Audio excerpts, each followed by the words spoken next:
બધાની માફી માંગુ છું. આ તકે કદાચ મારો કડવો સ્વભાવ છે, હું બોલી ગયો, કારણ કે માતાજીનું કામ છે.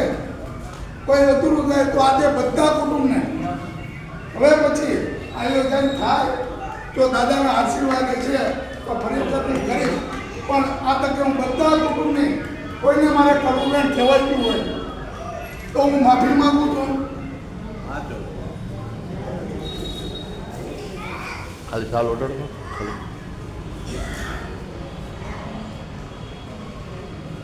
ફરી વખત મને માફ કરજો તો મારે કડવું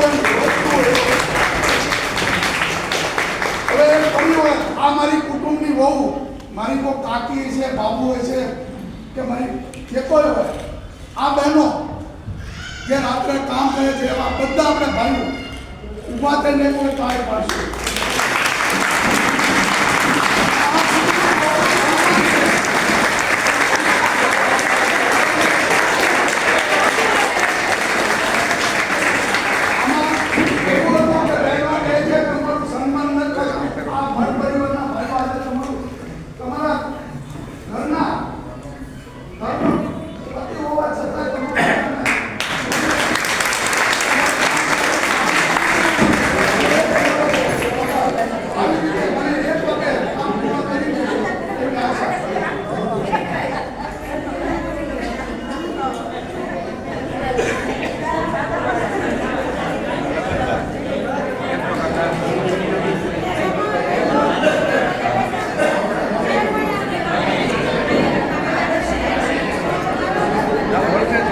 અમારી જ્ઞાતિમાં ભટ્ટ પરિવાર, અમારા કુટુંબ આખું ભેગું થયેલ છે અને 94 વર્ષના મારા ફાધર, તેનું સમગ્ર ભટ્ટ પરિવારોથી સ્વાગત કરવામાં આવ્યું છે, સન્માન કરવામાં આવ્યું છે શાલ ઓઢાડીને.